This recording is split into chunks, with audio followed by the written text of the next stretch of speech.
Buenas tardes a todos. Muchísimas gracias por acompañarnos en este evento especial que conmemora una fecha realmente trascendente dentro del magisterio de la Iglesia Católica.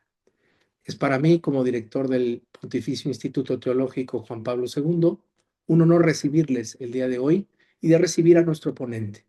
Me permitiré compartir con ustedes los detalles que trabajaremos o la manera en la que trabajaremos juntos esta tarde. En primer lugar, haremos la presentación formal de nuestro ponente, posteriormente le cederemos el micrófono y por último tendremos una pequeña sesión de preguntas y respuestas.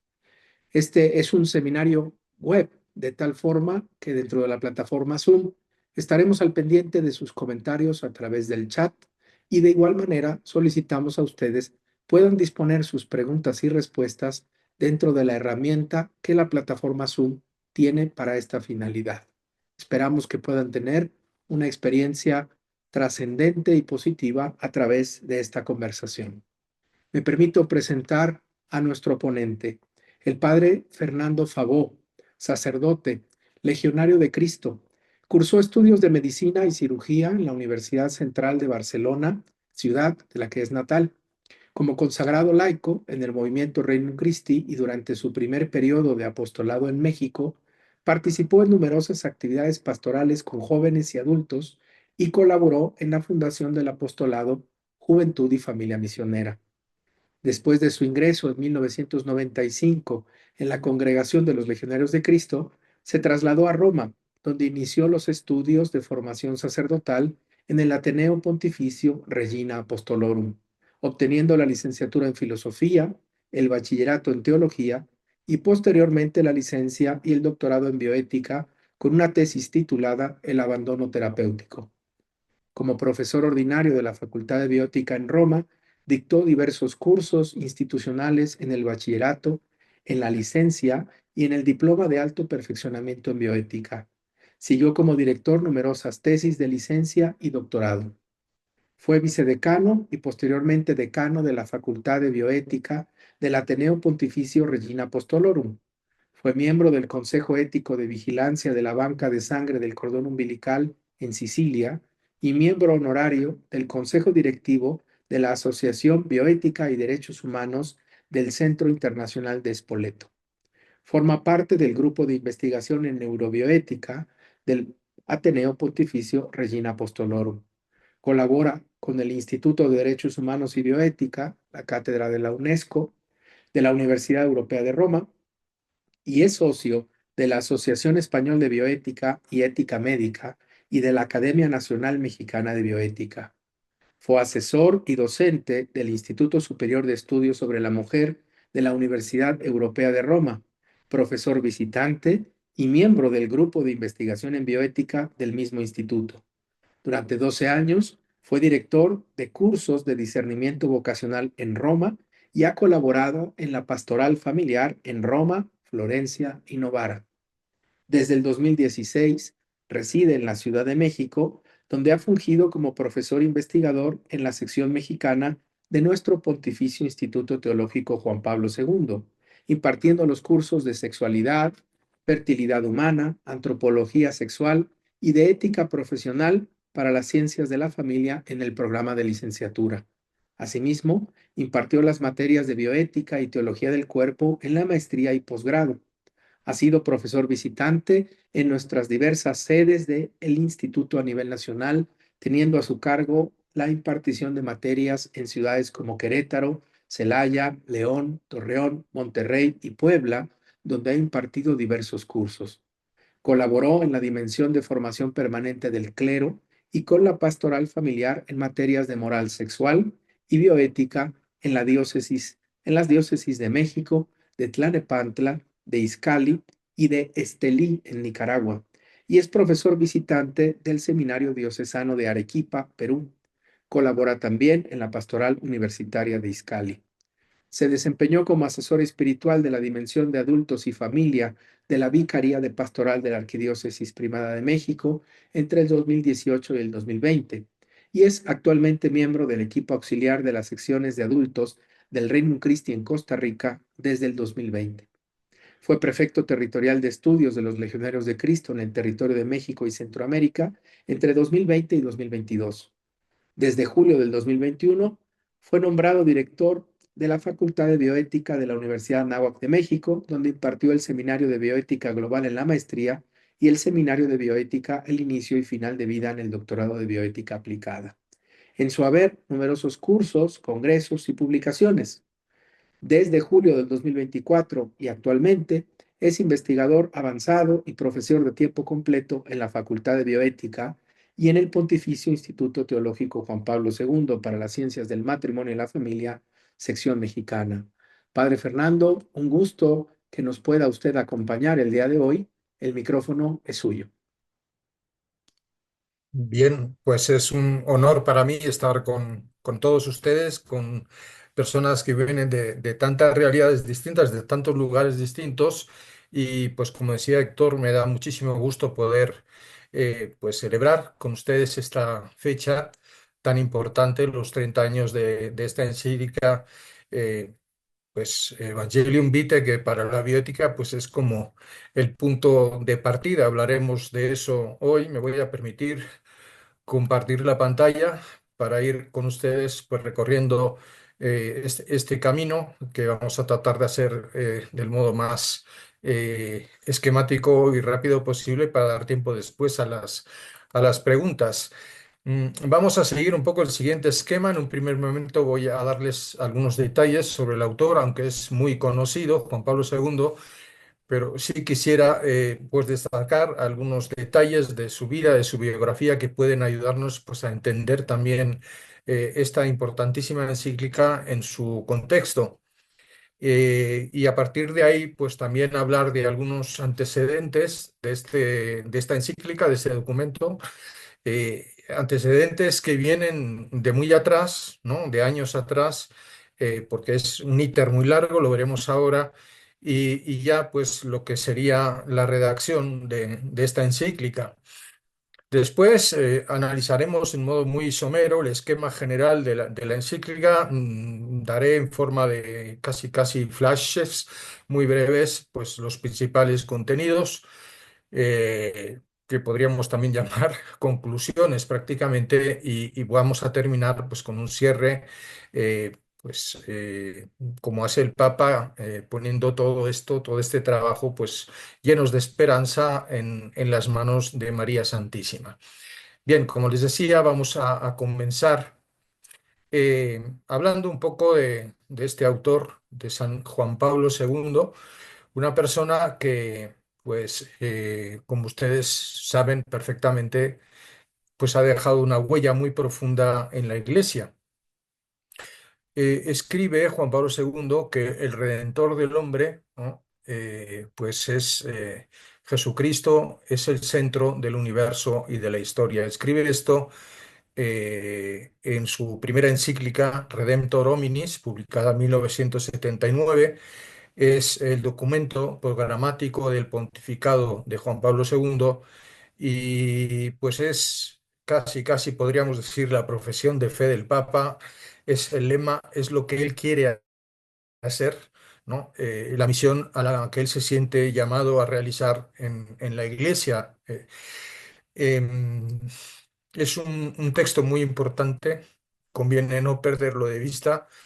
Eh, Jesucristo es el centro del universo y de la historia. Todo está en sus manos, y si queremos que algo perdure en el tiempo, pues lo tenemos que basar, lo tenemos que construir sobre Jesucristo.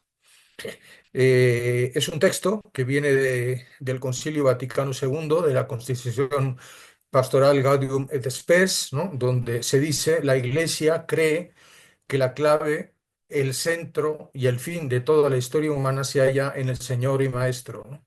En Jesús.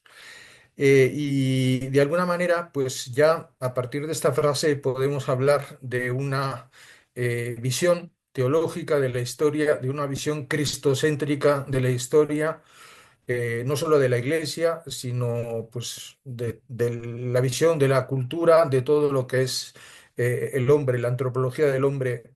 Todo tiene sentido, se fundamenta en Cristo. Algunas características de este autor tan rico, tan profundo. La primera la menciono porque insiste mucho Robert Skripak, no sé si se pronuncia así, es polaco, ¿no? Es un autor amigo de Juan Pablo II, un gran conocedor también de todas las obras del Papa Juan Pablo II. Y él resalta que Juan Pablo II era una persona capaz de sintetizar los opuestos, ¿no? De unir cosas que parecen muy distantes, ¿no? Él siempre encontraba el punto de encuentro.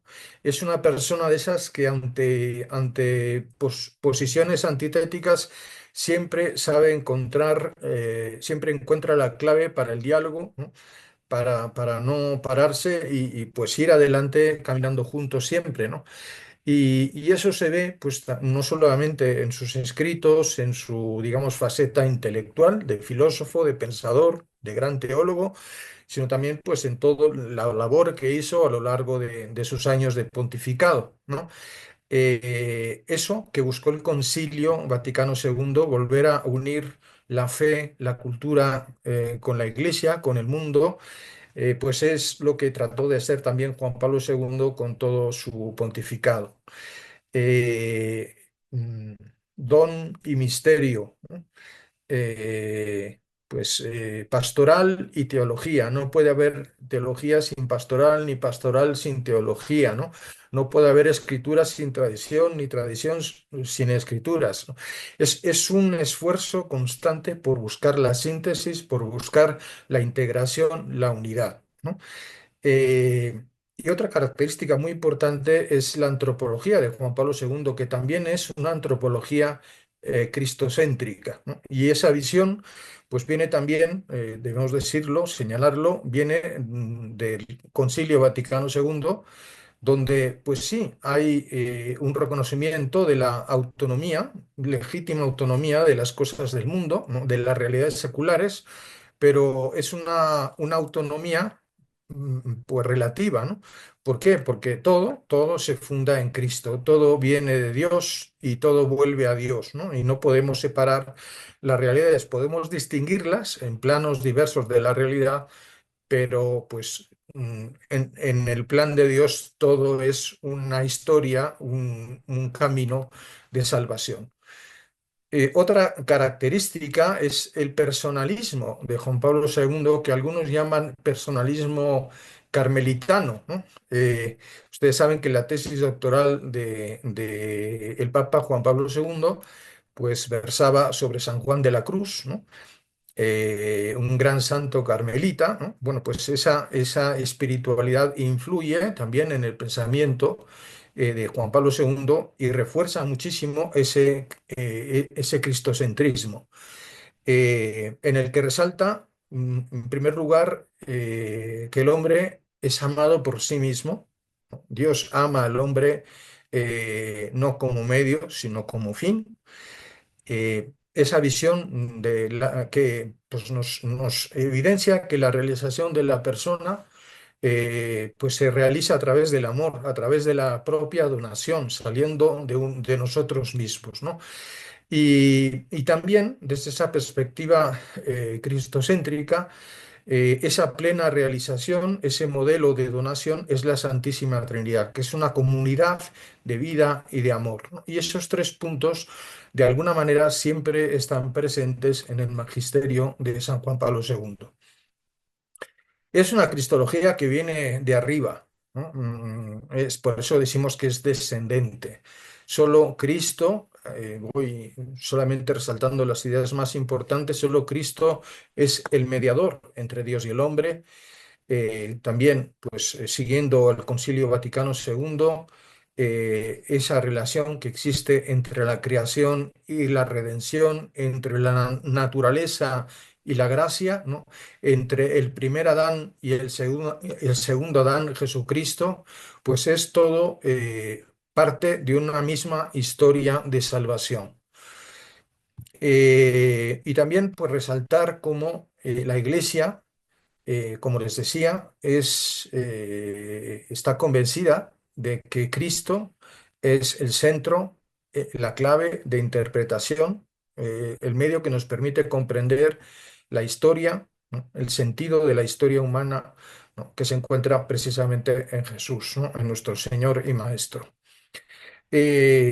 Repito, pues que esta frase del concilio marcó profundísimamente a Juan Pablo II. Sería muy largo hablar de su pues, camino espiritual, pero sí podríamos decir que Juan Pablo II entró como filósofo en el concilio y salió teólogo. Hubo pues también por la convivencia con grandes santos, con personas muy eminentes, grandes conocedores de la Sagrada Escritura, de la tradición de la Iglesia, pues hubo un enriquecimiento en el pensamiento del Papa Juan Pablo II que se nota también en sus publicaciones después del concilio. Otras claves de lectura que nos ayudan a entender pues, la grandeza de este personaje pues son, por un lado, pues esa visión, lo comentaba al inicio, de sí, reconocimiento de la autonomía, de la libertad del ser humano, de la misma creación, del orden natural, pero siempre en relación al orden de la creación. ¿No? No hay oposiciones. Como ven, siempre es un hombre que integra todo, que unifica todo y lo fundamenta en Cristo. Y eso pues lleva a Juan Pablo II a un profundo realismo, a una visión metafísica abierta a la trascendencia. Y eso lo encontramos también en otras encíclicas importantísimas, que son la Veritatis Splendor y la Fides et Ratio. Por otro lado, existe en este personaje pues un desarrollo filosófico, una impronta filosófica muy fuerte que podríamos colocar dentro del personalismo y pues más concretamente o de un modo muy notable al interno de la corriente que se llama fenomenología. Por eso el tema de los derechos humanos, de la libertad religiosa en la enseñanza del Papa Juan Pablo II también es muy importante. Hablando de derechos humanos, pues está el derecho a la vida y esto es muy importante de cara a Evangelium Vitae, que trata de la dignidad de la vida humana.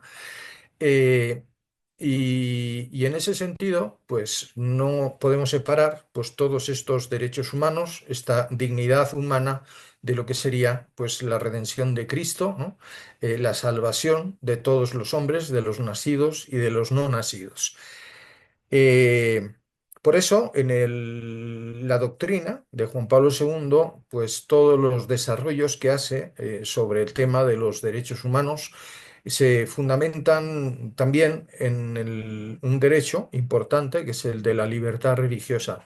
¿Por qué? Porque ahí, además de ver la grandeza del individuo, del ser humano, la dignidad inalienable del ser humano, vemos también esa apertura a la trascendencia que pues es negada por muchos sectores de nuestra sociedad, ¿no? Bien,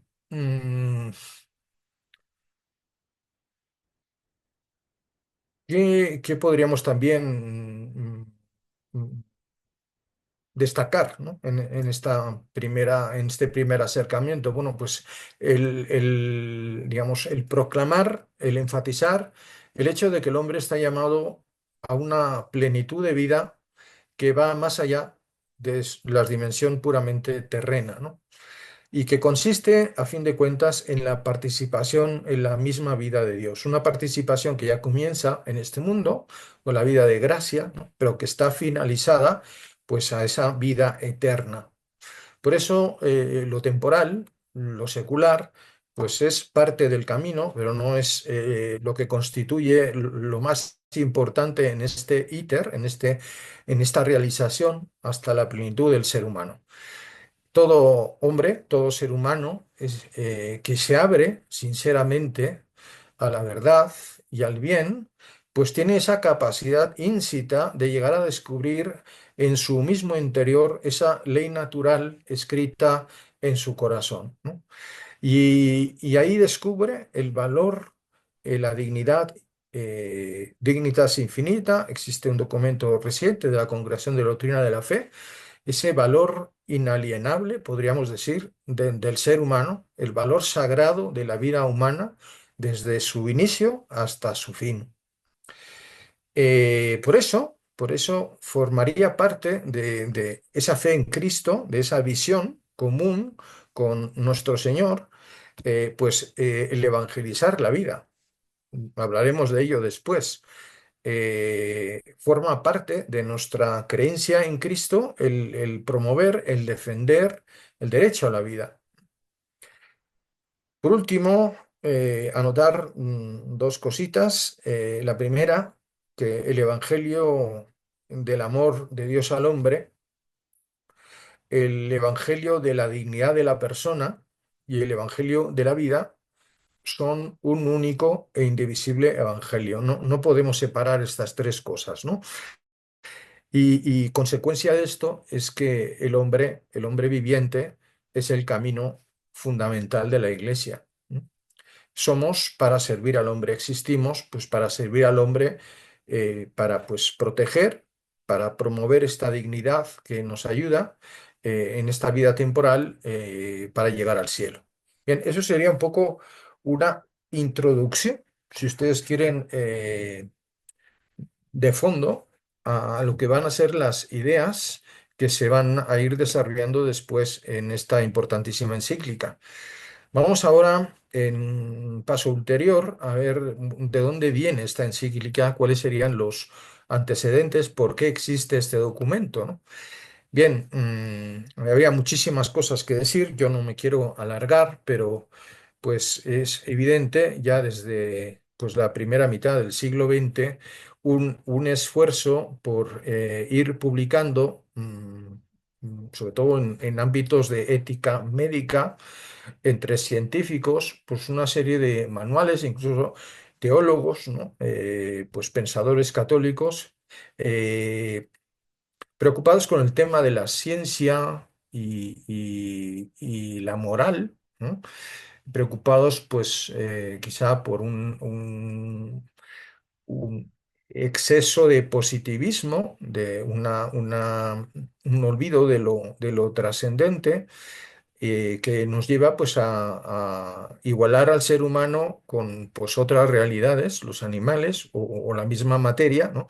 Bueno, pues el trabajo, de alguna manera hacer llegar el pensamiento realista, abierto a la trascendencia, a muchos otros ámbitos, ¿no? Y empiezan a escribirse manuales, ¿no?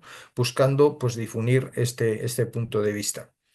Eh, Hay un personaje importantísimo que es Pío XII, un pontífice muy culto, versado en muchas ciencias, un gran trabajador, un gran pensador que escribió muchísimo y que tiene mucho que ver pues, con las ciencias de la salud, con la familia, con el amor humano, con la sexualidad, eh, y que pues de puño y letra, sin secretario, no tenía secretario, pues hizo muchos discursos, intervino en muchos ámbitos profesionales, en grandes congresos de anestesia, por ejemplo, de trasplantes. O sea, es increíble el magisterio de este gran papa.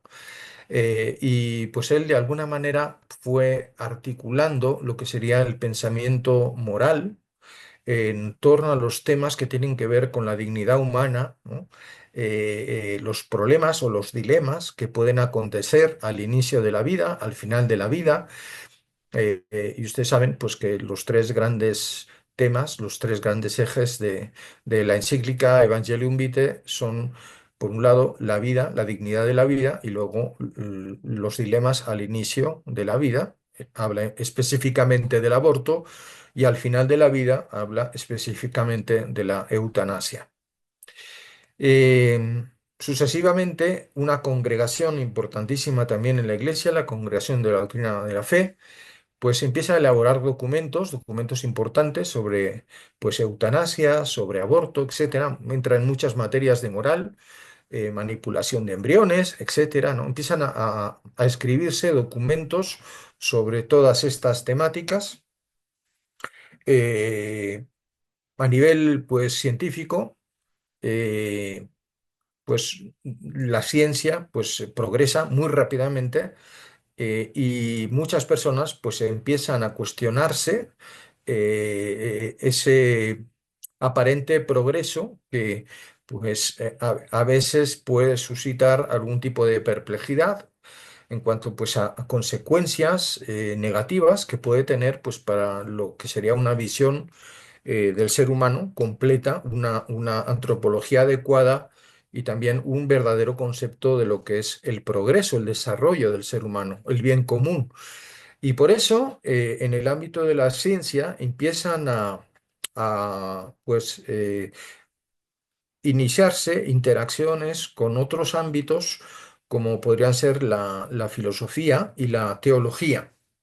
Son momentos en los que pues, algunos pensadores personalistas de otras corrientes, teólogos, pues empiezan a levantar la mano y a decir, cuidado, porque pues hay un verdadero progreso, hay un falso progreso, hay que tener cuidado con estos aspectos, etcétera, ¿no? Y podríamos decir que en un momento posterior, en el que pues, los impactos de ese así llamado progreso, pues desconectado de la verdadera, de la verdad completa sobre el hombre y pues, de la apertura de la trascendencia, empiezan a impactar sobre la misma sociedad a nivel de pues, leyes, ¿no? Donde pues, se empiezan a despenalizar el aborto, por ejemplo, o a legalizar el aborto o la eutanasia. En fin, empieza a generarse también a nivel de la cosa pública una serie de problemas que han ido dando lugar a lo que nosotros llamamos biojurídica, es decir, la necesidad también de pues de alguna manera proveer de los medios necesarios para que en el ámbito político, en el ámbito social, pues esa dignidad del hombre, esa promoción y defensa de la dignidad ínsita del ser humano, pues se pueda llevar a cabo. En este contexto hay tres personajes importantes. El primero es Pablo VI, que pues tiene que intervenir. Estamos en final de los 60, pues en el 68 ustedes saben que es la revolución sexual. Bueno, Pablo VI publica una encíclica muy conocida, Humane Vitae, que pues habla precisamente de la procreación, de la no separación entre el aspecto unitivo y el aspecto procreativo, en la vivencia de la sexualidad humana, y no solamente sobre eso, sino pues sobre la razón en la que esto se fundamenta, ¿no? Que es la grandeza, la dignidad del amor como una expresión pues también de la verdad completa sobre el hombre, que no es un animal, es mucho más que un animal, ¿no? Es un hijo de Dios. Pero su doctrina pues tiene una valencia universal, no es que él esté hablando solamente a los creyentes, habla, pues, habla sobre el amor humano y habla a todas las personas de buena voluntad.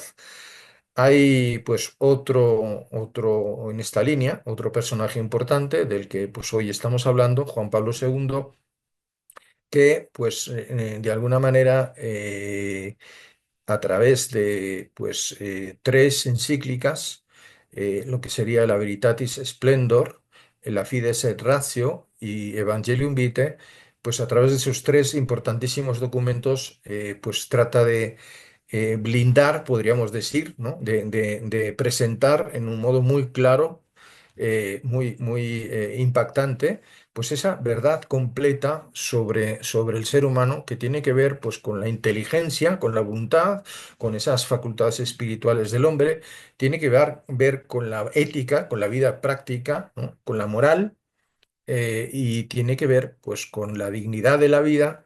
Que tiene que respetarse desde el inicio hasta el final natural de la vida, ¿no? Eh, Todo esto pues, son conceptos que no son nuevos, ¿no? Esto viene, pues, como vemos, de una larguísima tradición de la Iglesia.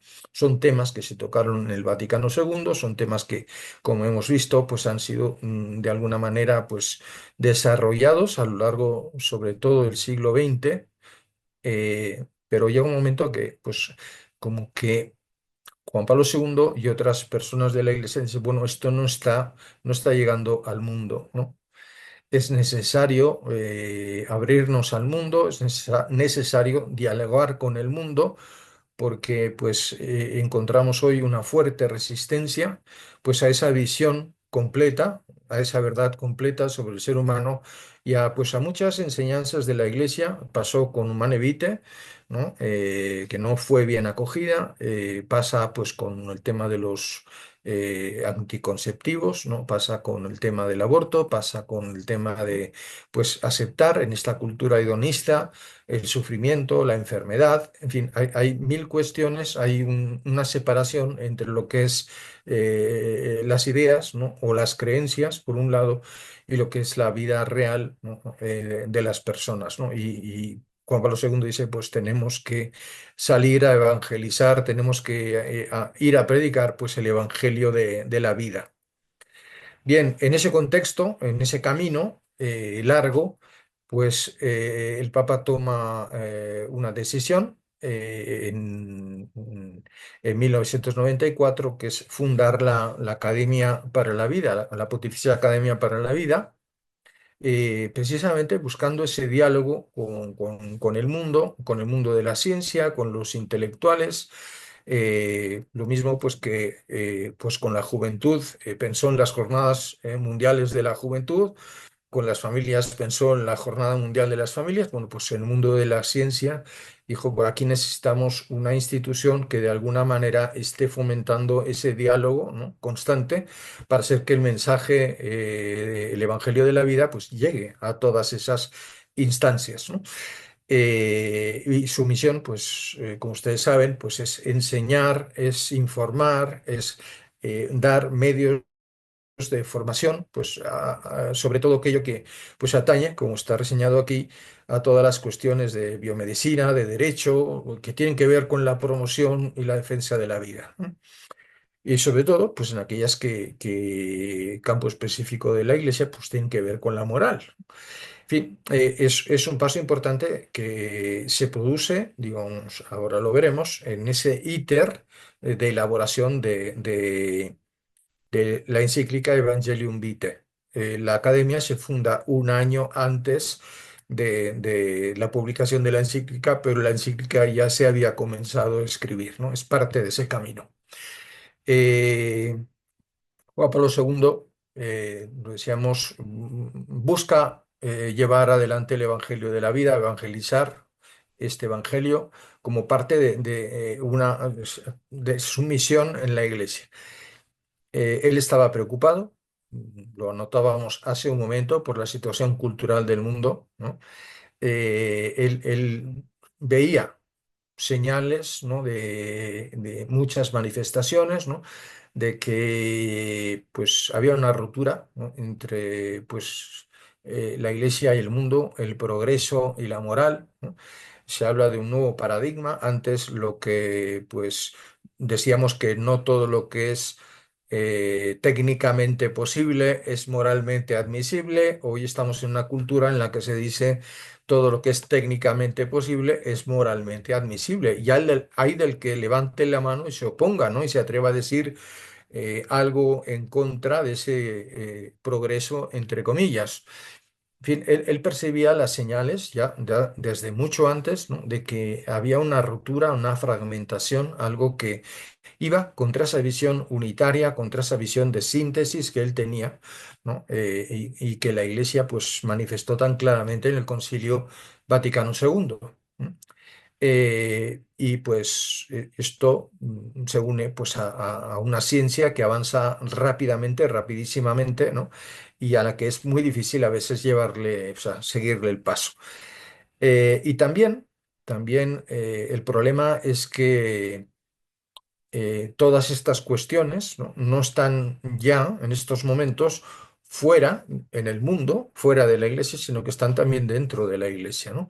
A nivel de muchos laicos, pero también a nivel de muchos personajes al interno de la Iglesia, teólogos muy reconocidos, ¿no? Que pues en este tema de la vida, no al inicio o al final, pues como que no tenían pues esa claridad suficiente ni esa suficiente apertura a la trascendencia, a una visión trascendente del ser humano, ¿no?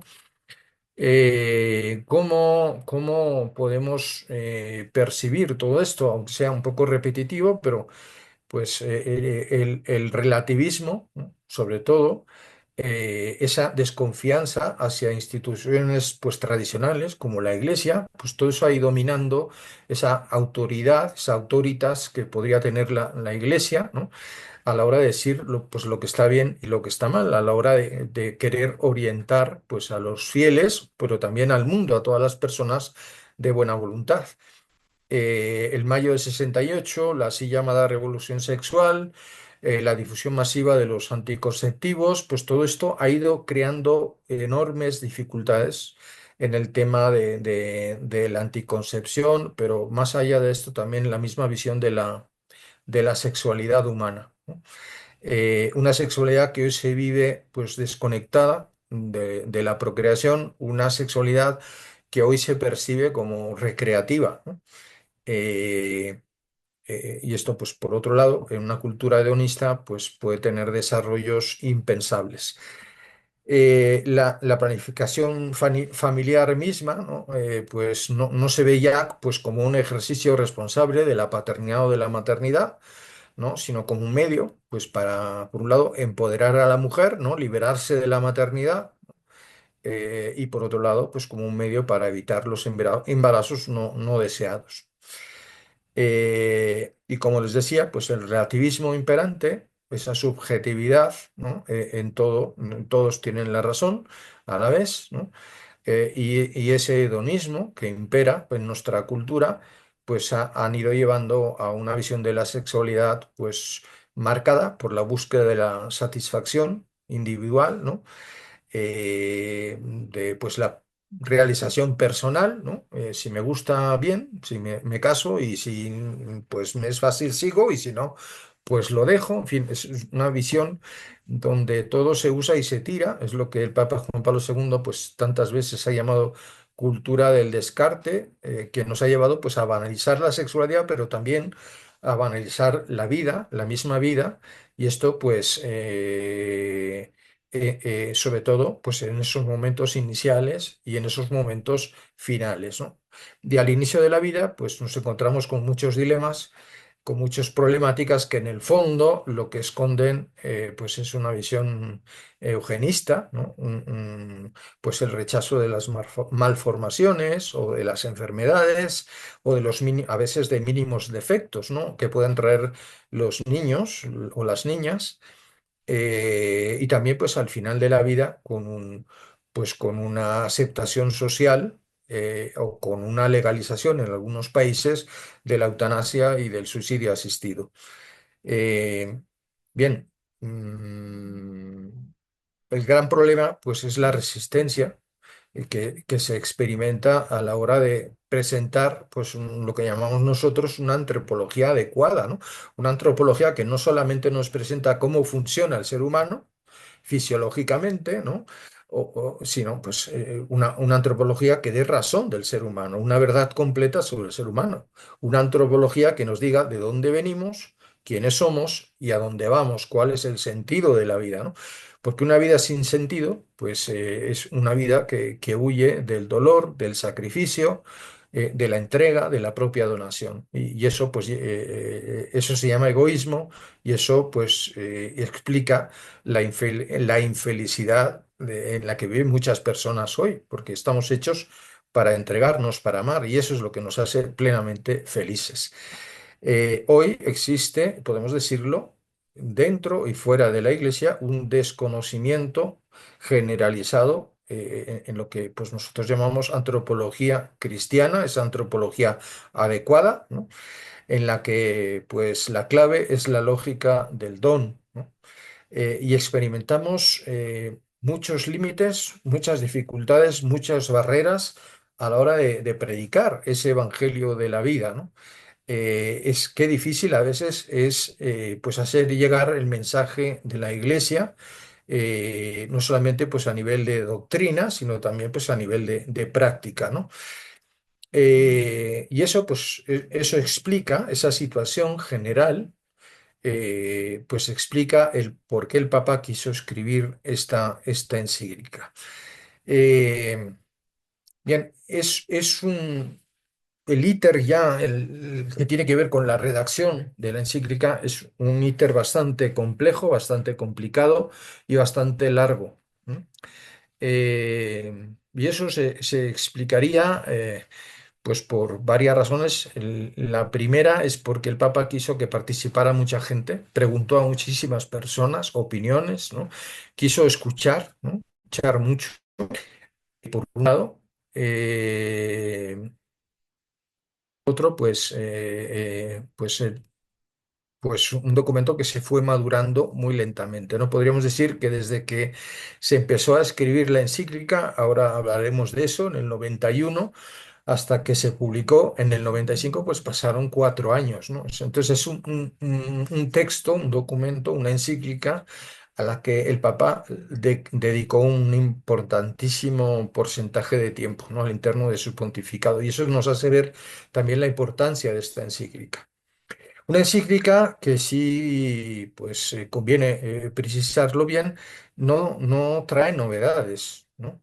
No es que diga desde el punto de vista doctrinal cosas nuevas, ¿no? Eh, lo nuevo es la forma de decir las cosas de siempre, ¿no? Esa riqueza de la personalidad de Juan Pablo II, todos esos recursos espirituales, ¿no? Y esa gran capacidad de filosofar, porque era un gran filósofo, y el uso en particular de la fenomenología, de la experiencia humana, pues hace que la forma de presentar los textos sea mucho más accesible. Es decir, el problema es que el mensaje de la Iglesia no llegaba al mundo, había un divorcio entre el mundo y la Iglesia, podríamos decir.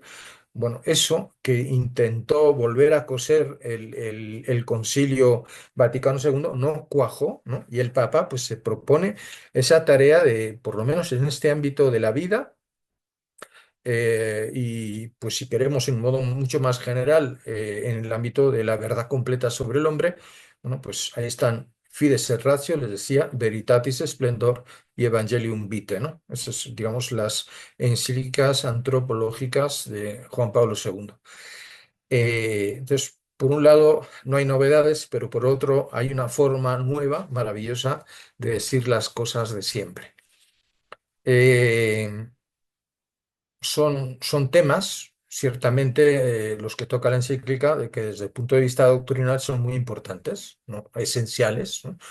Sí, pues entre todos los derechos humanos, por ejemplo, el derecho a la vida, aunque no sea el derecho fundamental, sí es el derecho fundante. ¿Por qué? Porque si no hay vida, no hay nada, no hay libertad.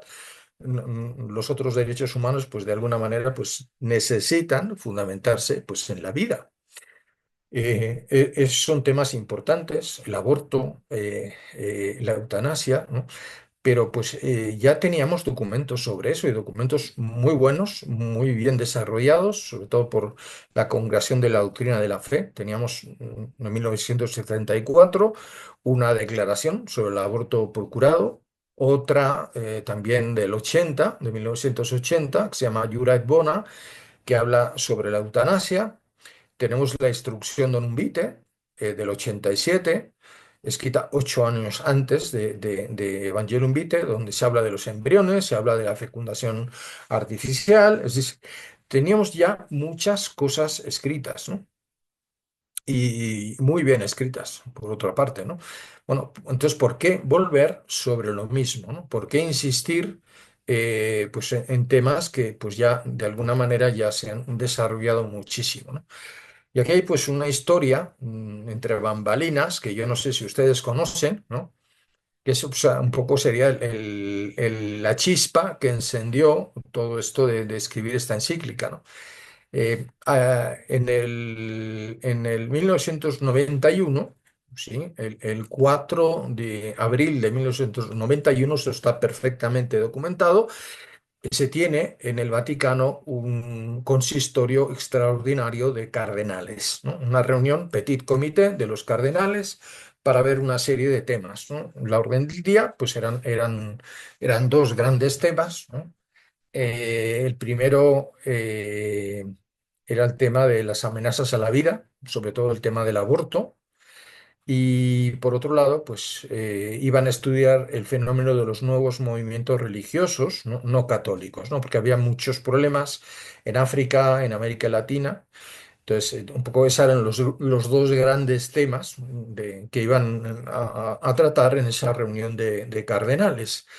Eh, bueno, ¿qué pasó? ¿No? Pues con el primer tema, el tema de las amenazas sobre la vida humana, llegan los cardenales y les entregan un documento, ¿no? Pues donde hay una serie de datos, ¿no? De esquemas, donde pues de alguna manera pues, se pone al día a los cardenales sobre esto, ¿no? Antes de pues entrar en debate, ¿no? Mm, y hay una historia previa para entender esto que yo no sé si alguno de ustedes conoce, ¿no? Eh, Resulta que pues se iba a celebrar un congreso de científicos en torno a pues una serie de dilemas morales conectados con el tema de la vida humana, ¿no? Eran médicos sobre todo, y pues invitaron a la iglesia, ¿no? a hacerse presente en ese congreso. Y pues no, nadie tenía pues, mucha idea de estos temas. La bioética, pues sí, había personajes, pues sacerdotes, obispos, ¿no? Moralistas, ¿no? Especialistas en teología moral, en sexualidad, etcétera, que pues sí, conocían sobre estos temas, pero pues en el Vaticano se preguntaron, bueno, ¿a quién mandamos a este congreso como representante nuestro, ¿no? Alguien que de alguna manera, pues, sí sea representativo, no tenga una opinión o una posición demasiado desbalanceada, ¿no? Y que luego, pues, pueda venir a nosotros y reportarnos con objetividad qué es lo que sucedió ahí, ¿no? Qué ideas se manejaron, ¿no? Para ver qué tenemos que hacer. Y pues pensando en quién podían mandar, se les ocurrió mandar a un sacerdote que era el capellán de la Facultad de Medicina de la Universidad Católica del Sacro Cuore. Y ese sacerdote se llamaba Elio Sgrecia. Él fue ahí, o sea, muy, pues, impactado porque la Santa Sede lo mandaba ahí como representante. Era un hombre muy humilde, muy sencillo, ¿no? Y él empezó a tomar notas de lo que ahí se estaba diciendo y regresando, pues preparó un informe con una serie de datos. Estaba un poco asustado, diciendo, uy, esto es muy serio, esto es muy peligroso. O sea, hizo digamos, una minuta de lo que había pasado ahí, o sea, resaltando algunas cosas especialmente importantes, ¿no? Que le parecían pues trascendentes. Eso llega a Secretaría de Estado. Secretaría de Estado lo manda a Doctrina de la Fe y el prefecto de Doctrina de la Fe en esos años era un tal Joseph Ratzinger, que después fue el Papa Benedicto. Bien, pues trabajando en Doctrina de la Fe sobre esa minuta, pues se elabora un documento que es el que se le entrega a los cardenales, ¿no? Como ven, pues en la historia se empiezan a unir muchas cosas. eh, pues los cardenales cuando leen eso, pues quedan impactados, ¿no? Y prácticamente, pues los contenidos de esa minuta, de ese escrito que se entregó a los cardenales, pues casi casi son la primera parte, el primer capítulo de lo que va a ser después la encíclica Evangelium Vitae, ¿no? Eh, Ahí pues queda claro un concepto, ¿no? Que está después muy presente en el magisterio del Papa Juan Pablo II, que es el de la cultura de la muerte, ¿no? El Papa, antes hablamos de ciertas señales, ¿no? De ruptura, de disgregación. El Papa se da cuenta de que la situación actual no es una casualidad, ¿no? Es fruto de circunstancias, sí, contingentes, pero que van en una línea que son el resultado inexorable de una cultura que está muy bien organizada, muy bien estructurada, que trabaja muy bien y que usa un lenguaje muy convincente. Es decir, sabe vender muy bien su mensaje, ¿no? Y eso es lo que el Papa llamaba cultura de la muerte. Y ante esa cultura de la muerte, pues tenemos que responder también pues con una muy buena organización, con una muy buena estructuración, siendo muy precisos en lo que hacemos y también usando un lenguaje convincente. Bien, y eso es la cultura de la vida, ¿no?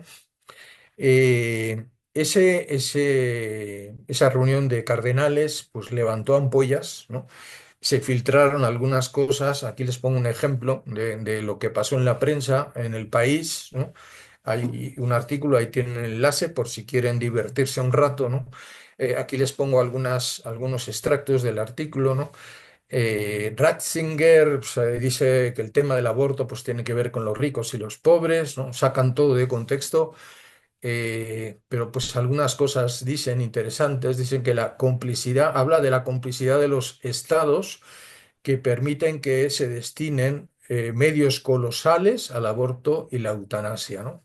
Y el que dice esto es un hombre radical, un tal Joseph Ratzinger, ¿no? Y ahí pues ya están ahí señalándolo desde la prensa, ¿no?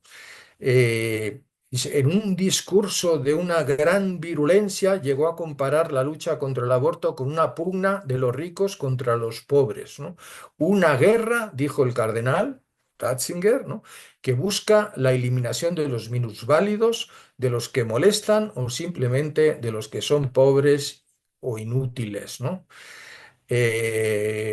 Acusan a Ratzinger de hablar de una visión utilitarista, ¿no? De la sexualidad y de la procreación.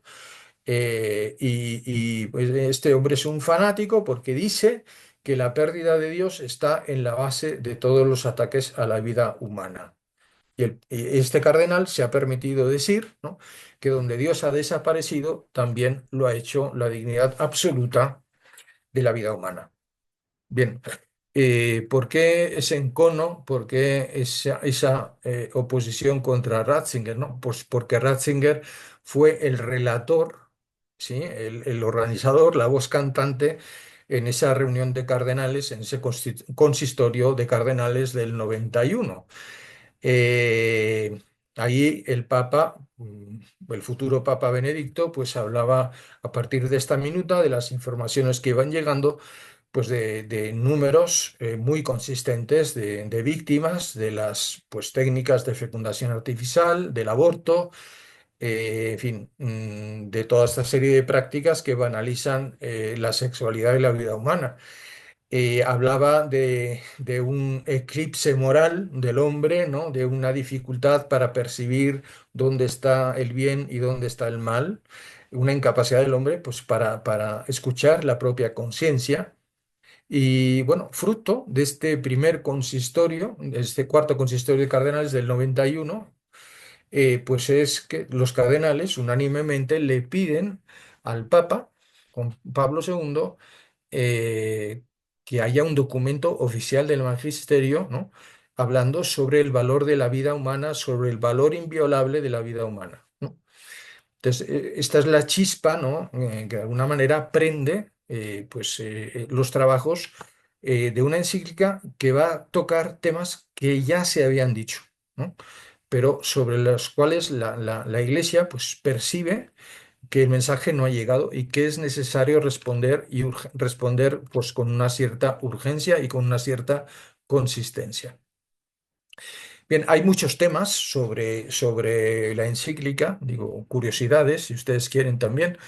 Eh, el gran tema, pues, es lo que muchos se plantean. Bueno, esta encíclica es de naturaleza extraordinaria, ¿no? O sea, es ex cátedra lo que dice el Papa ahí. O sea, lo tenemos que obedecer así porque es infalible y demás, ¿no? O es una opinión del Papa, ¿no? No, pues es que él viene de Polonia, es muy cuadrado, ¿no? Y seguramente pues él tiene sus ideas, pero pues es que la vida humana, la vida real va por otra parte, ¿no? O sea, es lo que decían muchos, ¿no? Pues restándole importancia al documento.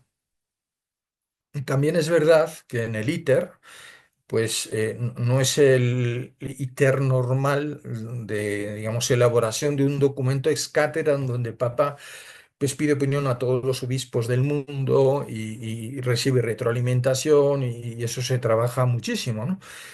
Es un íter distinto, pero pues entre líneas, el gran tema aquí es si hay absolutos morales o no, ¿no? Es el gran tema también de Veritatis Splendor, ¿no? Si hay cosas que siempre están mal, o depende de las circunstancias, ¿no? O depende de las consecuencias, ¿no?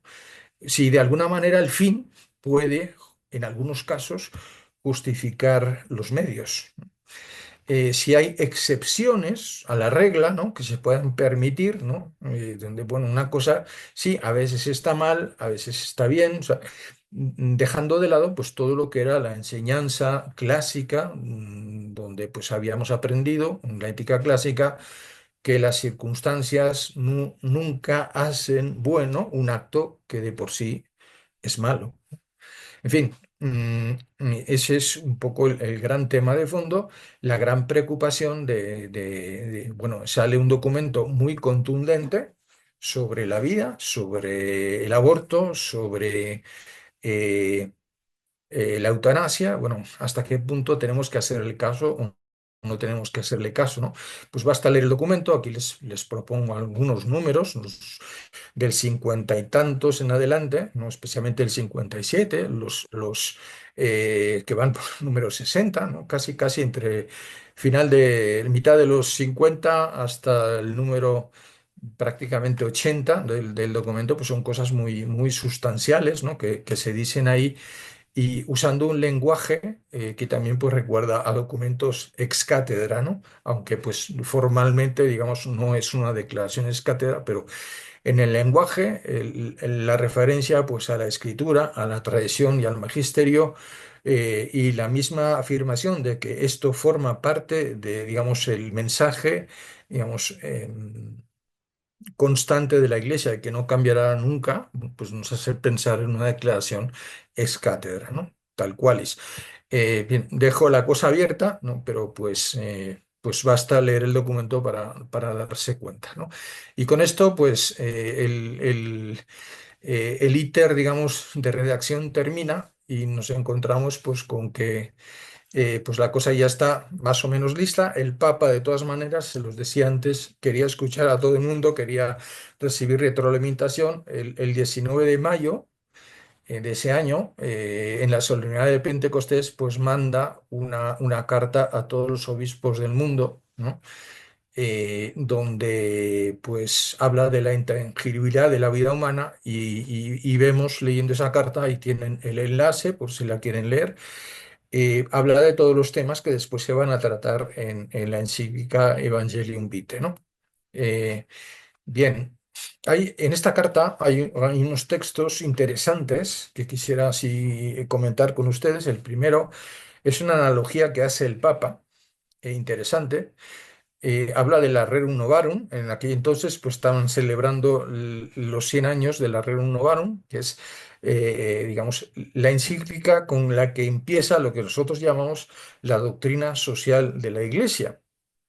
Pues es una toma de posición de la Iglesia en todo lo que se refiere a la cuestión obrera, a los sindicatos, a la economía, en fin, a las cuestiones, a las problemáticas del mundo del trabajo, ¿no? Y a partir de ahí, pues, aprovechando ciertos aniversarios de esta encíclica, pues el magisterio siempre ha ido profundizando ese magisterio, esa doctrina social.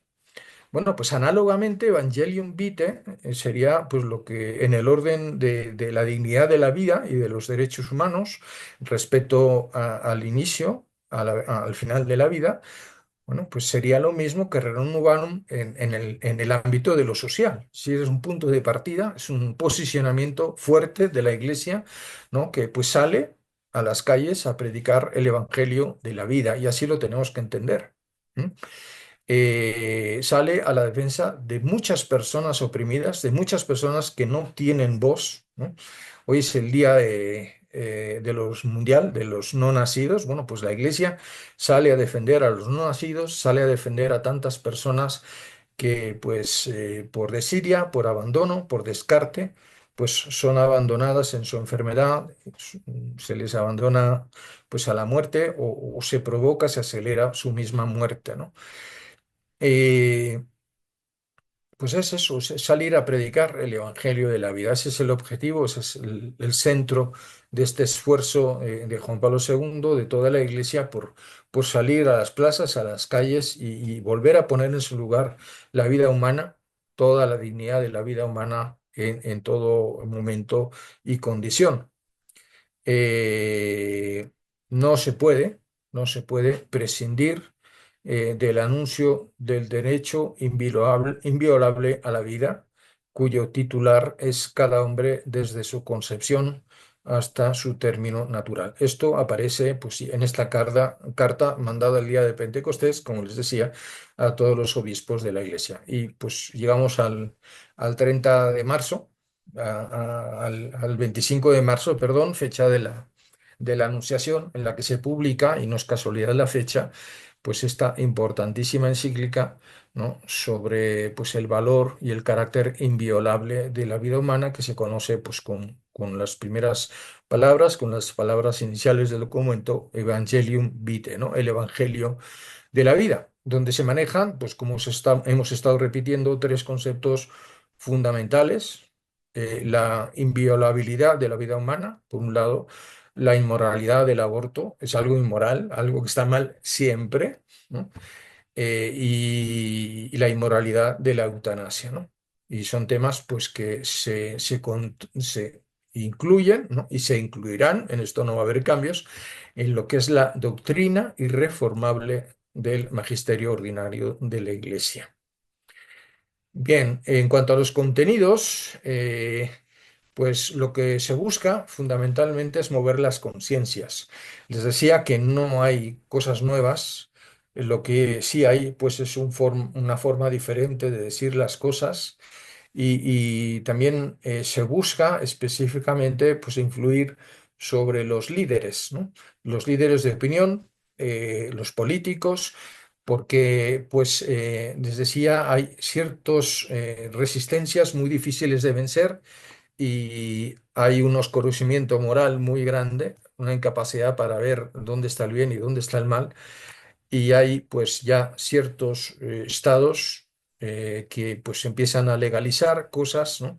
Que antes eran delito y hoy, poco a poco, sin apenas darnos cuenta, se van convirtiendo en derechos, ¿no? Por eso la encíclica tiene pues ese tono de denuncia, ¿no? De evidenciar pues lo que son las amenazas a la vida humana desde el inicio del documento. ¿Por qué? Porque cada vez pues esa cultura de la muerte va haciéndose más peligrosa, más insidiosa.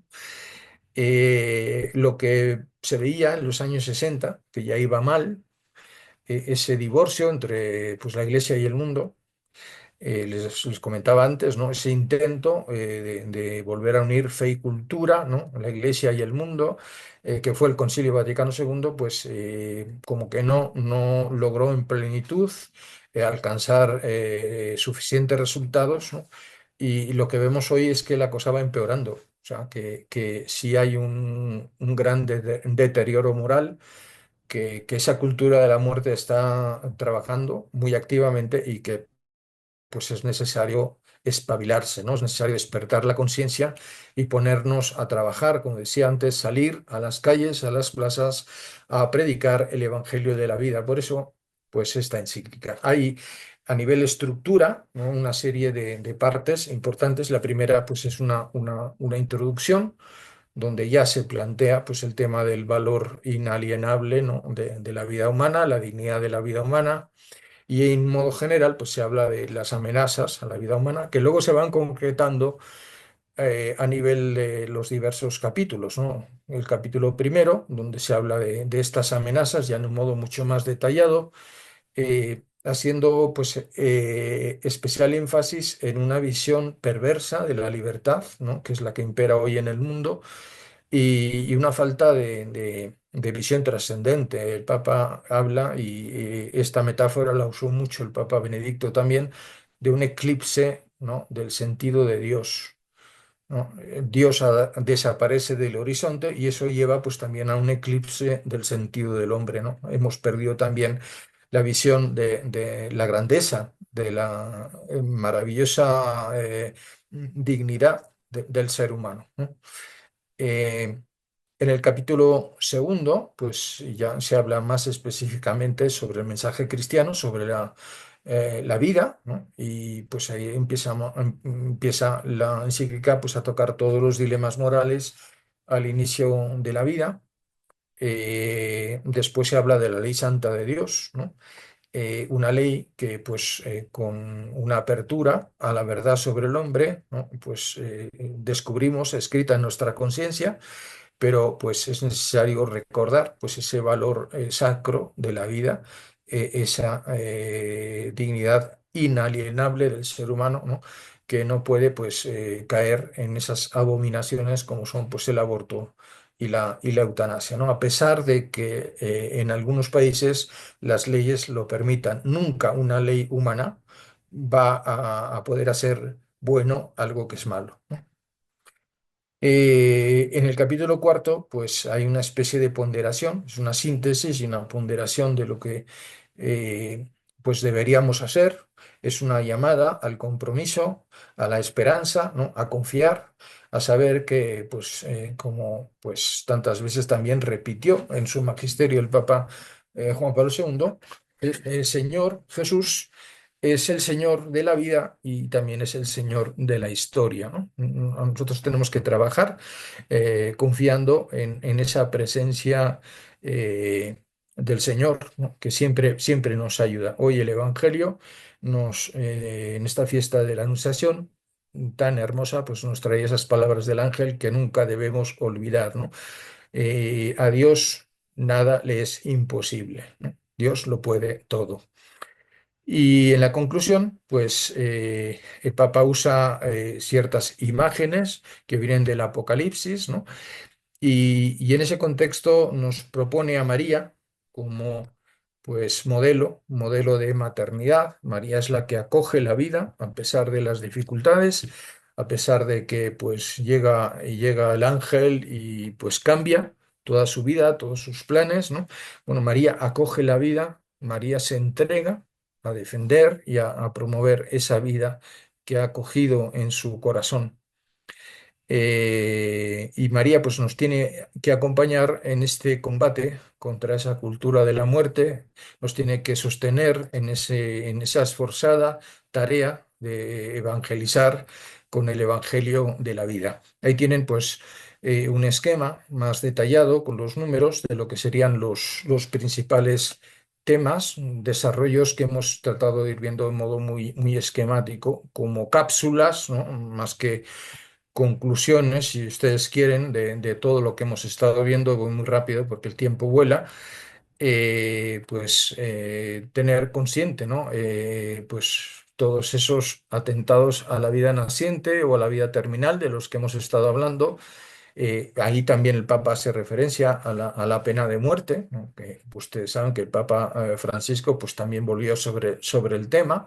Bueno, pues son temáticas, son problemas, son dilemas que un poco son diferentes de los temas que se presentaban en el pasado. ¿Por qué? Porque han actuado sobre lo que podríamos llamar la conciencia colectiva, ¿no? Hoy en la mentalidad, ¿no? En el imaginario colectivo ya no son delito, ¿no? En muchos sitios ya son derecho. Entonces, digamos, estamos en una situación nueva, ¿no? Y hay que tomar conciencia de esto, de lo difícil que es mandar ese mensaje, evangelizar con ese evangelio de la vida, con esa visión que nosotros sostenemos de la dignidad de la vida humana, por un lado, y de la malicia del aborto y de la eutanasia, por otro, ¿no? ¿Y cómo se ha podido llegar a esto, ¿no? Se pregunta el Papa, ¿no? La encíclica, ¿no? Bueno, pues hay muchos factores, ¿no? Pero pues hay en el fondo una crisis de la cultura, ¿no? pues, fruto de muchos factores. Antes hablábamos de relativismo, antes hablábamos de hedonismo, en fin, hay muchos factores, pero una cultura escéptica, ¿no? Una cultura donde pues el saber y la ética cada vez cuentan menos, ¿no? Y donde pues se da ese eclipse, ¿no? Ese oscurecimiento de la conciencia que lleva al hombre de hoy pues a no conocer dónde está el bien y dónde está el mal, ¿no? No saber ni siquiera reconocerlo en la propia vida. En esa cultura de la muerte, ¿no? Pues no bastaría quedarse pues, con esa visión perversa de la libertad que está presente, ¿no? Entender la libertad como hacer lo que quiero, cuando quiero y como quiero, ¿no? Hay pues también otras cuestiones de fondo que ahora mencioné, no quiero repetirme, pues la pérdida del sentido de Dios, ¿no? El materialismo, el utilitarismo, el hedonismo, la banalización, la despersonalización, si ustedes quieren, ¿no? La explotación de la sexualidad humana, ¿no? La pérdida de categoría, ¿no? De espesor en las mismas relaciones interpersonales y pues ese eclipse de la conciencia moral pues afecta a todos los niveles de la existencia humana, no solamente al conocer, ¿no? Al hacer, sino también a la misma vida emocional, ¿no? Al sentir, ¿no? Digo, estamos en una situación pues, muy delicada, ¿no? Hay muchas causas, muchos cofactores, hablando del aborto, causas de tipo psicológico, judicial, ¿no? Lo mismo con respecto a la eutanasia, hay muchos acercamientos también sobre la pena de muerte, ¿no? Eh, el Papa nota en un cierto momento en la encíclica que en la historia normalmente se han cometido crímenes, y es frecuente, ¿no? En nombre de la verdad, ¿no? Eh, pero hoy se cometen crímenes en nombre del relativismo, ¿no? Y eso pues también puede parecer una paradoja, pero es algo muy real. Y las distintas técnicas de reproducción artificial, dice la encíclica, que parecerían puestas al servicio de la vida y que muchas veces se practican pues con esa intención, al final pues dan pie a nuevos atentados contra la vida, ¿no? Y aquí estamos hablando de pérdida de vidas humanas, de masacres auténticas, ¿no? De ofensas gravísimas a la dignidad del hombre, pues que tienen que ver con la manipulación de embriones, que tienen con embriones congelados, con muchos seres humanos que se quedan en el camino, solamente hablando del inicio, ¿no? Y pues hablando del fin de vida, pues hay países donde ya está institucionalizada una cultura de eutanásica, ¿no? A nivel pues también del servicio público de salud, negando medicinas, acceso a ciertas terapias, etcétera, ¿no? O sea, ese es un problema que afecta, pues, sea al inicio que al final de la vida. Hay, pues, una amenaza frontal, dice el Papa, a lo que sería los verdaderos derechos humanos, ¿no? Eh, y esta es una problemática, digo, que ya llegando pues a niveles incluso legislativos, ¿no? No solamente al imaginario colectivo, a la percepción de ciertas cosas como buenas, sino ya cuando se legalizan y cuando se tipifican como comportamientos, vamos a decir así, correctos, ¿no? Socialmente admisibles, bueno, pues esos comportamientos socavan los fundamentos mismos de la sociedad y de la democracia, ¿no? Si es legítimo matar a un inocente en el seno de su madre, pues todo lo demás, pues ¿quién lo va a parar, ¿no? Sobre ese argumento, pues volvió numerosas veces también el Papa Benedicto, ¿no? Que también, pues desde esa cercanía que tenía con Juan Pablo II, pues tuvo que ver mucho con este documento. ¿Acaso, pregunta el Papa, los crímenes dejarán de serlo si en vez de haber sido cometidos por tiranos sin escrúpulos hubieran sido legitimizados por el consenso popular? En la base de estos valores no pueden estar, dice, las provisionales o volubles mayorías de opinión, sino solo el reconocimiento de la ley moral objetiva. ¿No? Ya no porque lo dicen muchos, es verdad o está bien, ¿no?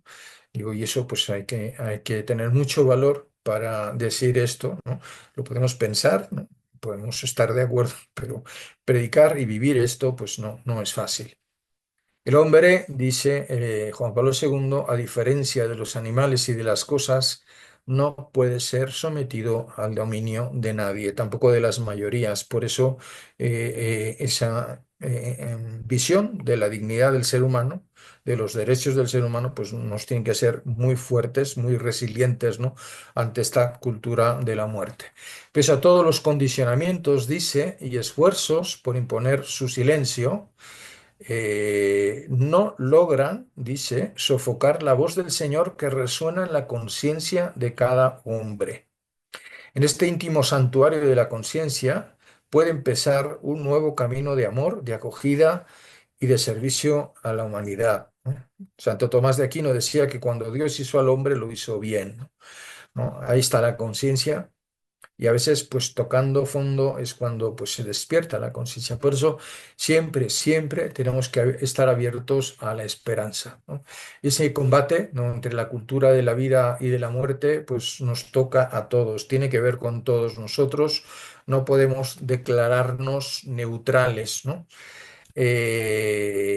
Hay una cita en el Deuteronomio que pues el Papa menciona en la encíclica Evangelium Vitae, es esa invitación fuertísima, ¿no?, de Moisés: mira, yo pongo hoy ante ti vida y felicidad, muerte y desgracia, ¿no? Hay que elegir. Aquí no vale la neutralidad, ¿no? O estamos con la cultura de la vida o estamos con la cultura de la muerte. Les decía que este documento lo que busca es mover conciencias, ¿no? Entonces yo pues les animo mucho a leer reflexivamente esta importantísima encíclica, pues porque de la valoración que hagamos de la dignidad del ser humano, de la defensa y promoción que hagamos de la vida del ser humano desde su inicio hasta su final natural, pues depende el futuro de la humanidad, ¿no? Por lo menos como la conocemos hoy. Bien, último punto. A la conspiración contra la vida, pues hay que responder con la cultura de la vida, ¿no? Y esa cultura de la vida, esa respuesta, pues tiene que comenzar en el seno de las familias. ¿Por qué? Porque las familias son el santuario de la vida, ¿no? Por eso es tan importante, dice el Papa, reconciliar a la familia con la vida, ¿no?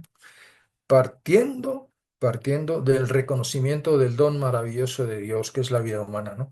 Un hijo, una hija no son un castigo, son una bendición de Dios, ¿no? Y tenemos que empezar por ahí, revalorizar otra vez la vida, saber como María acogerla, ¿no?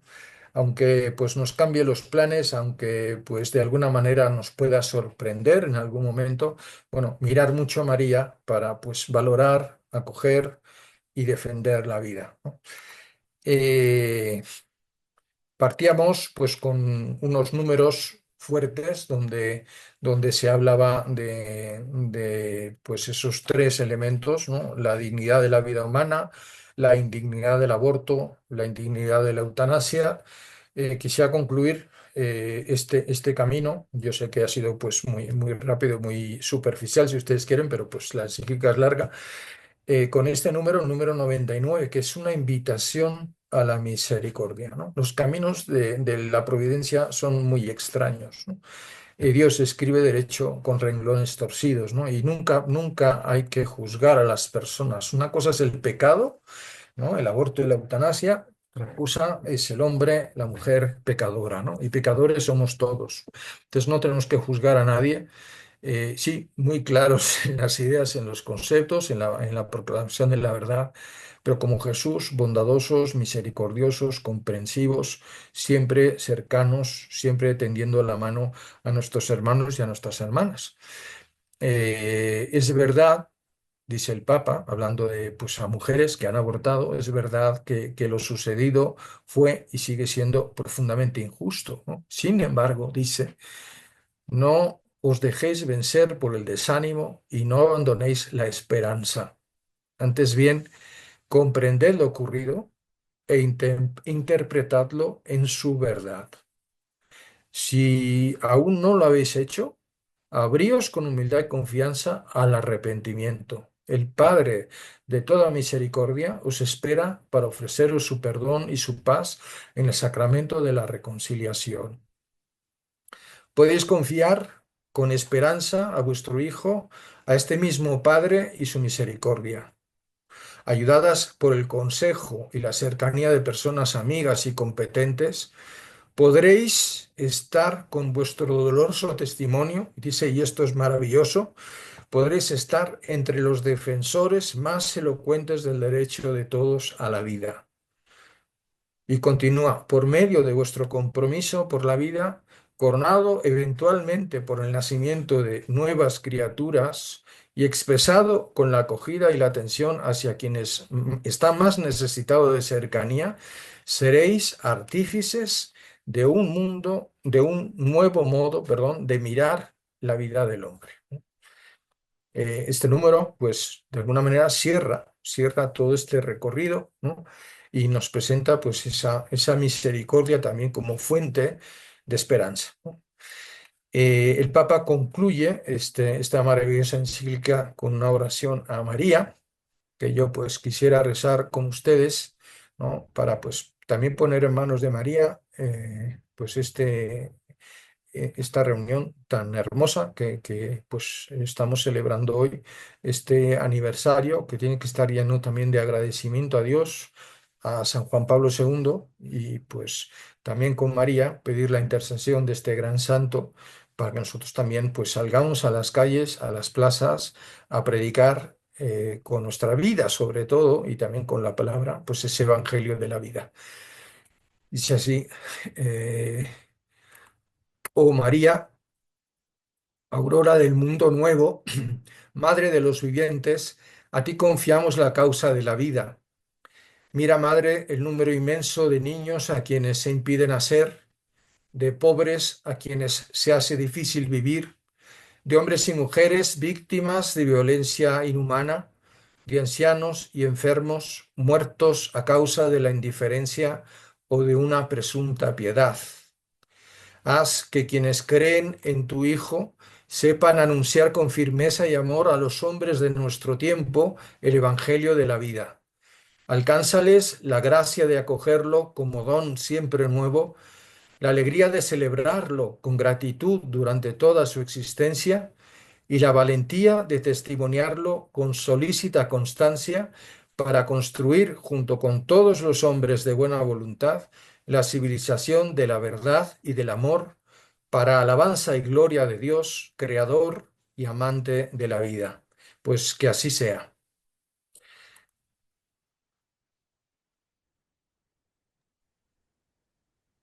Muchísimas gracias, Padre Favó, por la posibilidad de compartir con nosotros esta noche. Yo quisiera solicitarle ahora un espacio de tiempo para las preguntas que nos están llegando con algunos de los miembros que han estado participando desde el principio. Tenemos algunas preguntas, padre, si me permite, se las voy a ir compartiendo para que usted las pueda ir respondiendo. Nos pregunta Claudia Sierra, la Agenda 2030 claramente promueve el aborto. ¿Hasta dónde las empresas deben trabajar en esa agenda que es tan influenciada por el mercado? Bien, pues la Agenda 2030 es un documento muy bien hecho por un lado y perversamente hecho por otro, ¿no? Es muy bueno en los fines, eh, pero es perverso en los medios. Entonces, los fines, pues en sí mismos, pues nada que decir. Plantean objetivos, pues positivos, diría, pero pues uno va a la letra pequeña, uno empieza a ver los medios que proponen. Estoy pensando pues en lo que es salud sexual o la así llamada salud reproductiva y uno empieza a ver cosas ahí que pues como que no cuadran, ¿no? es un poco triste, ¿no? Que tantos recursos, ¿no? Humanos y económicos se destinen a una cuestión que en realidad no va a funcionar porque parte de datos, incluso de lo que serían los documentos de partida, ¿no? Pues los datos no son falsos, no son objetivos, no coinciden con la realidad.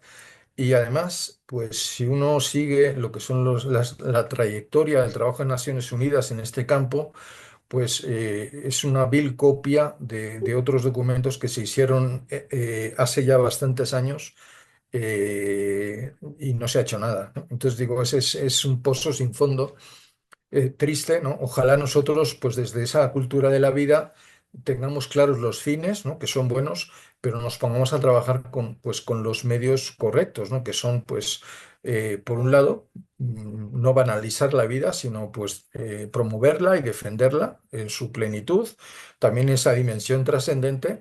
Y pues hablar, claro, pues sobre lo que son los dilemas al inicio de la vida y al final de la vida. Yo creo que ese es nuestro trabajo, ¿no? El dedicar recursos, pues a eso, desde una empresa, pues y yo en principio no vería dificultad siempre y cuando esos recursos vayan a ser dedicados o empleados en lo que es positivo, ¿no? Nunca, pues y eso pues implicaría pues cosas que quizá pues a veces se echan de menos, que es transparencia, ¿no? En lo que es el manejo de los fondos, ¿no? Digo, es triste, ¿no? Pensemos que de lo que son donaciones, por poner un ejemplo, a África, ¿no? Más o menos el 70% no llega. Entonces, eso nos tiene que cuestionar pues, muy seriamente la profesionalidad del trabajo de estas instituciones internacionales. Gracias, padre. Tanto Claudia Sierra también como Arán Solís hacen la pregunta sobre cómo lograr que los sacerdotes acompañen estas causas pro vida, teniendo en cuenta la situación complicada y dando pasos más allá del templo o de la capilla o del santuario. ¿Qué necesitaríamos de los sacerdotes en este tema? Yo no es que quiera hacer publicidad del Juan Pablo II, pero pues ojalá, bien, lo voy a decir directamente. A mí me ha tocado y seguramente me seguirá tocando dar semanas de formación al clero, ¿no? Y llama soberanamente la atención la falta de formación del clero en ámbitos que son estratégicos. Sexualidad, por ejemplo, no saben muchas cosas, no, casi nada, ¿no? Entonces, es que si no conoces, no amas, y menos vas a predicar, ¿no? Entonces, yo no sé, piensen ustedes si alguna vez en su larga vida, ¿no? Han oído hablar en una homilía, por ejemplo, de anticonceptivos, ¿no? Eh, o sea, hay temas tabú, la gente ni sabe explicarse, ni tiene esa capacidad ni convicción personal, ni capacidad de arrastre, de liderazgo en esos temas, porque pues hay una apatía que escandaliza, realmente a mí me preocupa, ¿no? Y por eso hablo de Juan Pablo II, o sea, que tiene una misión importantísima, yo creo trascendental en este momento, ¿no? De todo esto que sabemos, pues llevarlo adelante. Y yo creo que precisamente pues los miembros del instituto tienen que contagiar esa pasión por salir a predicar el Evangelio de la vida, porque es que si no, digo, y ciertamente, pues un sacerdote puede y puede hacer mucho por su liderazgo, pero son los laicos, ¿no? Hombres y mujeres, sobre todo las familias, las que tienen que llevar el evangelio de la vida a otras familias. Yo Gracias, es padre. mi... Nuestro querido profesor Arturo Mota nos Mm. pregunta, estimado padre Fabó, agradezco su presentación. Una pregunta metodológica. ¿Cómo define el documento la vida y cuál es el marco teórico filosófico de esta definición? La filosofía aristotélico-tomista, la fenomenología y cuál fenomenología, la de Husserl, la de Heidegger, la de von Hildebrand, etcétera. Bien, hay un concepto que se manejó en el Concilio Vaticano II, un poco volviendo a la escritura y a la tradición, saliéndonos de la filosofía, de las palabras, no de las ideologías, En el Concilio Vaticano II hubo un movimiento muy fuerte que ya venía de algunos años atrás de volver a la tradición, a los grandes, a los santos padres de la Iglesia y a la Sagrada Escritura, ¿no? Con tanta idea y tantas escuelas de pensamiento, pues se nos había olvidado lo fundamental, ¿no? Y en ese esfuerzo, pues como que la mirada converge en la Santísima Trinidad. Por eso les hablaba de la cristología carmelitana del Papa, ¿no? Es en la Trinidad, en esa comunidad de vida y amor, donde nosotros encontramos la fuente, ¿no? Es un amor hacia adentro, pero es un amor también hacia afuera, ¿no? Es un amor que no egoísticamente no vive solo, ¿no? Sino que es comunión de personas, es comunión de donación, ¿no? Entonces, digamos, la vida en sí misma no existe, existe la vida para amar, ¿no? Entonces, es una visión mucho más existencial y mucho más católica, ¿sí? Fuera de los filósofos que todos tienen ideas brillantísimas y son importantísimos, pero pues nosotros tenemos que ir a las fuentes, ¿no? Y las fuentes son la escritura, la tradición y el magisterio, ¿no? Y ahí pues sintetizando todo eso, pues ahí está la Trinidad, ¿no? Digo, pues yo diría eso es la categoría en la que se mueve Juan Pablo II, ¿no? Bien, gracias, padre. Otras preguntas que nos hacen, eh, sobre todo Saúl Añate, ¿hay algún lugar donde en este documento se pueda aplicar la psicología y la multidisciplinariedad en la reparación de la cultura de la vida por el ataque de la cultura de la muerte? Bien, pues es en todo el documento, digo, o sea, hay un, como un íter, ¿no? Por un lado, pues hay una parte, si ustedes quieren, al inicio, introductiva, donde pues se habla de ese contexto donde vivimos, ¿no?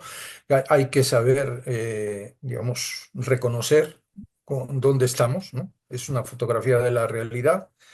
Después tenemos un momento doctrinal, ¿no? Donde se aclaran las ideas, y eso también es muy importante. Eh, para relacionarnos en un modo constructivo con ese mundo en el que nos toca vivir, pues tenemos que tener una identidad propia, ¿no?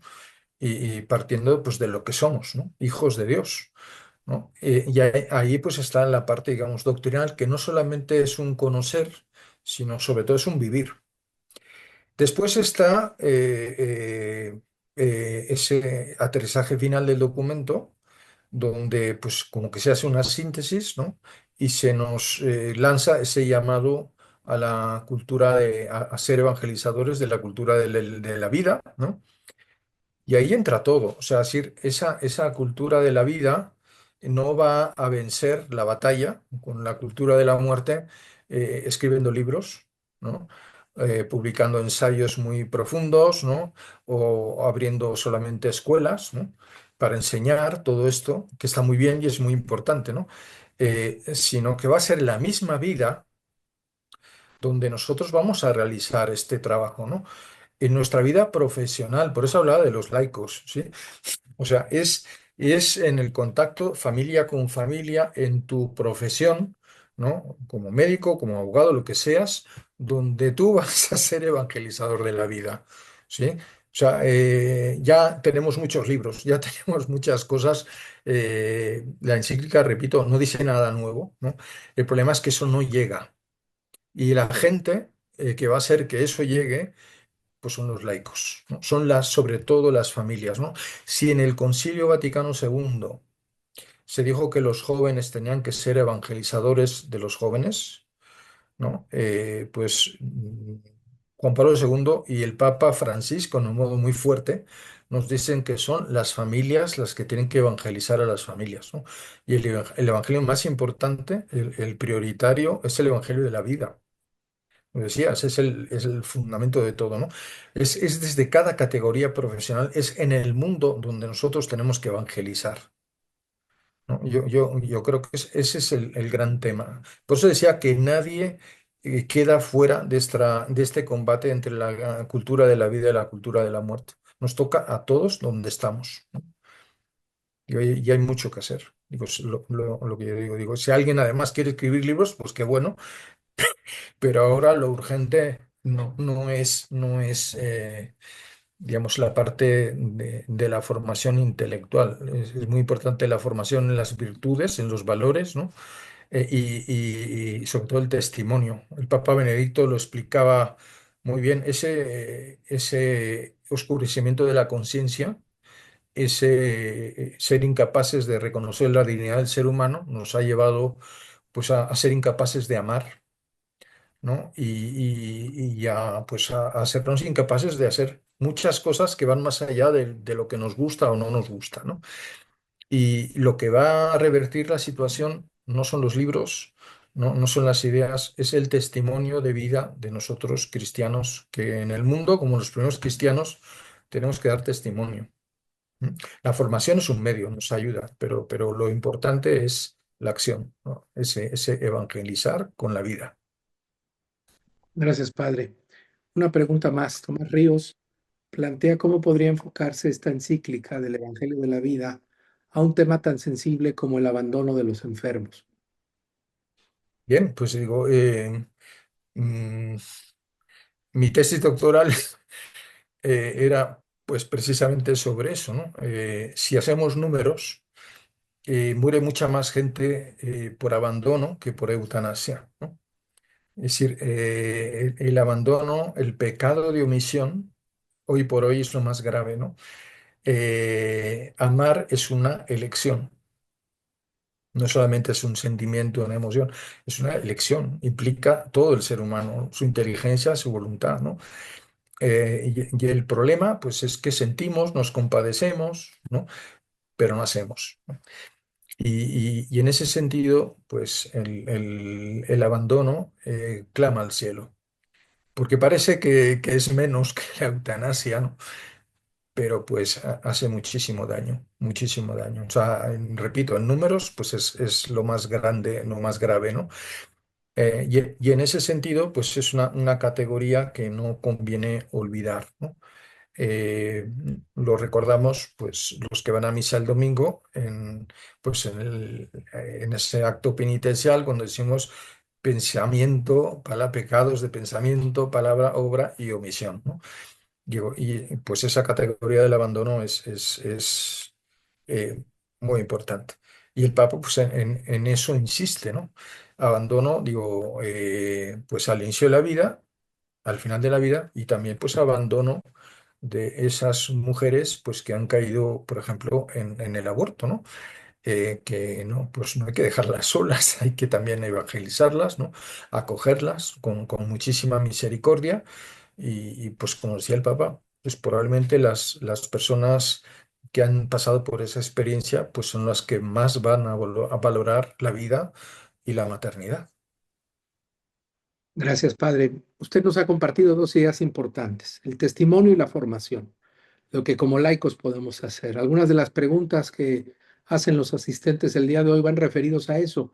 ¿Por qué no hacemos un documento para transformar este mensaje hacia los niños? Bueno, pues hay un camino, podemos hacerlo. ¿Dónde podemos encontrar mayor información sobre métodos, por ejemplo, de fertilidad? Bueno, pues hay grandes orientaciones que también dentro de la iglesia se han hecho sobre el tema.